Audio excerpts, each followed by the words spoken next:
皆さんこんにちは。ジャスティレチベットディスウィークへようこそ。こちらはチベットテレビのテンジン・ラックフェルと申します。チベットダライラマ法そして CGA に関する1週間のニュースをお送りします。ではまずヘッドラインを見ていきましょう。ダライラマ法は第8回世界宗教者会議のメンバーに対しては心の平穏について力説しました。ダライラマ法はカレーラ州の洪水およびウトラカンド州の豪雨による災害に哀悼の意を表明しました。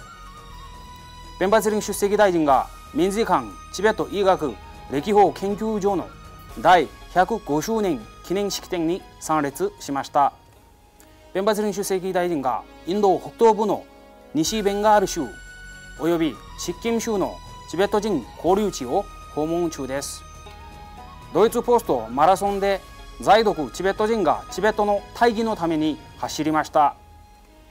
チベット人の僧侶たちが台湾で火災の犠牲者のために祈りを捧げました。ヌルプツリン大王は元米国特別大使サムエル・ブラウンベック氏と面会しました。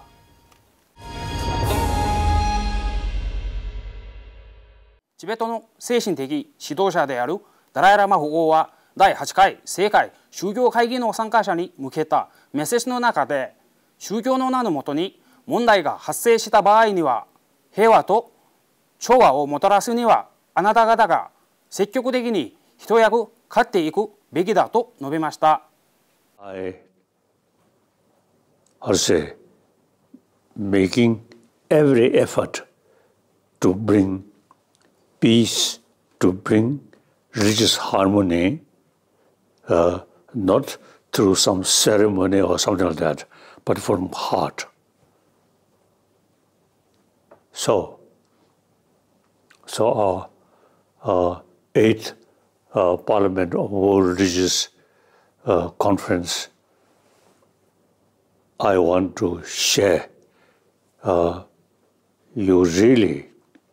carry very, very important and relevant to today's reality. So please be active.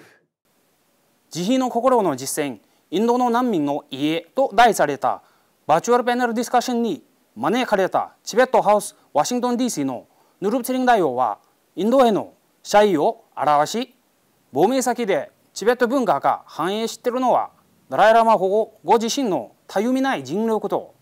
数十年に及ぶインド政府の支援によるものだと述べました。先週の初めに発生したインド南部カレーラ州の洪水およびインド北西部のウトラカンド州での豪雨により多くの人命が失われたことにダライラマ法王が深い悲しみを表しました。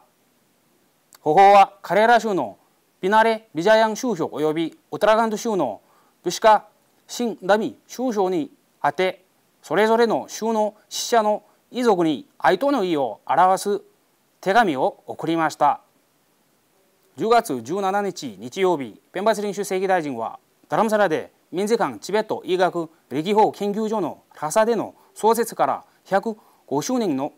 記念式典に出席し、民事館を亡命先のインドで再設立した方法のビジョンを強調しました。また大臣は民事館は亡命チベット人が多目的に利用できるユニークな機関であるとし、創設以来の功績を称賛しました。このイベントでは長年勤務してきた数名のスタッフらが表彰され、優秀な学生に賞が授与されました。そして学生による伝統的ダンスパフォーマンスや本の出版、オフィシャルサイトの新コーナーの開設も発表されました。ペンバツリン出席大臣は西ベンガル州およびシッキム州のチベット人コミュニティに指定の2つの目標を中道政策に基づいた対話を通じたチベット問題の解決、亡命チベット人への福祉について語りました。また大臣はインド北東部のチベット人交流地を公式訪問中でした。若い世代に対して大臣はダライラマ法王のビジョンを理解するためには、保護の講演の本などを読んでおくように勧めました。さらに、チベット国内の現状について語り、CTAの活動に関する質疑に応じました。今回の出席大臣のツアーは、インド北東部のチベット人たちと直接面会し、地域の状況を把握し、実情に沿った政策やプロジェクトを構築することを目的としています。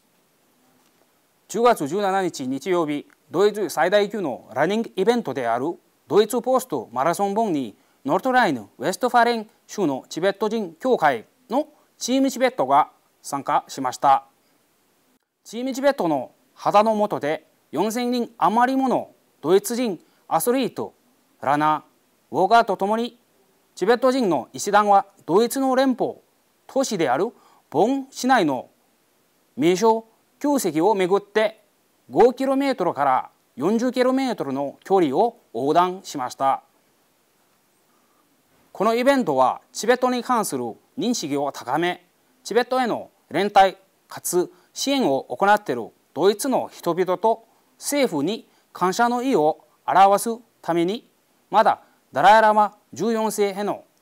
米国議会金メダル授与14周年を記念して行われました。10月14日、台湾南部の高石市で起こった13階建てのビルでの火事による犠牲者のために、チベット人の僧侶60名以上が祈りを捧げました。この火災により亡くなった46人以上の方と大やけどを負った41人のために、10月19日火曜日に法要を行いました。また僧侶たちは昨年の悲惨な電車事故の犠牲者のためにも祈りを捧げました。10月21日木曜日、ヌルプツリン大王とダシ・トゥヌプ長官の2人はワシントン DC のレーガンビールで開催された中国宗教自由連合の会合で、宗教の自由問題担当の元米国大使であるサムエル・ブラウンベック氏と面会しました。